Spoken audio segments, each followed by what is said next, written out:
When I started building this video, the obvious move was the spec comparison. Cabinet saw versus contractor saw. Horsepower, arbor bearings, cast iron versus stamped steel, plastic parts, and fence quality. But here's the problem. That video already exists about 50 times on this platform. And, more importantly, it won't tell you what I think you actually need to know. So instead, I'm going to tell you exactly what happened when I spent the last few weeks running this Jobsite contractor saw as my primary saw instead of my Harvey Alpha professional cabinet saw. And I'm going to be completely honest about every part of it, the good and the bad. After decades in my shop, I've run some pretty serious equipment. My primary saw is a Harvey Woodworking Alpha Series. It's a 220 volt professional grade cabinet saw. Cast iron top, super wide, robust fence system with the kind of mass and rigidity that serious woodworkers spend their whole careers chasing. I'm not knocking it. It's usually the cornerstone of real wood shops. But recently, I started using this RIDGID R4518. It's a portable 15 amp job site saw with a stand, and I was using it as my primary table saw. What I found out is going to matter to a lot of you. So here's how this happened.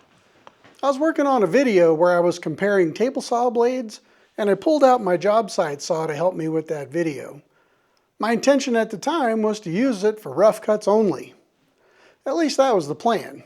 Even with that video done and published, I keep reaching for the contractor saw, and to date, I have not reached for my cabinet saw yet at all. That really surprised me. Number one, accuracy. This is where I expected to fight the saw the most. That's the reputation with these job site contractor saws. Soft fences, blade drift, micro adjustments, and I won't lie to you, the fence on this 4518 is not a Harvey Woodworking fence. It's not even close. But here's what happens in practice. I spent about 15 minutes dialing in the blade alignment when I first set this saw up. You know, standard procedures, making sure the blade's parallel to the slot opening, making sure the fence is parallel, just getting a feel for the different hardware. And then I started cutting. Solid walnut at first, long rips, you know, consistent hardwood furniture stock. I was getting repeatable cuts on every kind of cut that I tried to make with this saw. And with the correct 24 tooth ATB plate installed, I got really smooth cuts too. Number two, power. This is where I expected my little contractor saw to fail me miserably. A job site motor is not a cabinet saw motor. My Harvey pushes real serious horsepower with a 220 volt motor that doesn't seem to notice whether you're feeding it plywood or hard maple. The RIDGID is not that machine. But in real shop, 3/4 inch hardwood panels, furniture parts, standard cabinet stock, I never once felt like I was asking too much of this saw. It just handled everything I threw at it. The only time I really felt a difference ripping wood on this saw was ripping 8/4 hard maple. That's dense stuff. And even then, it wasn't really a failure. It was an adjustment. I slowed down my feed rate a little bit and let the blade do the work. The cut came out clean. At this point, I was legitimately surprised at the experience. Speaking of surprises, number three, dust collection. And this is one that I'm still a little skeptical about, even have experienced good results with this saw. My cabinet saw with a proper dust shroud and a good collector pulls about 90% of the dust from the table. That's my baseline, that's what I've always been measuring against. With this contractor saw, I added a $7 rubber reducer to be able to connect my dust collector. $7. And I'm pulling comparable numbers. Not better than my Harvey, but comparable. Even when a shop vac is connected, it worked great. I didn't even need the reducer.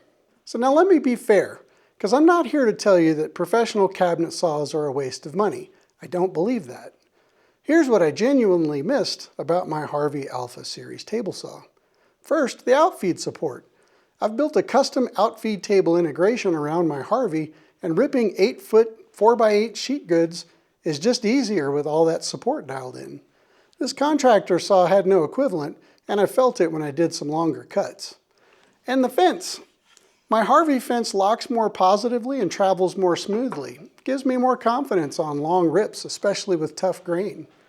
If you're doing production work, ripping 40 to 50 boards at a time, that quality difference compounds really fast.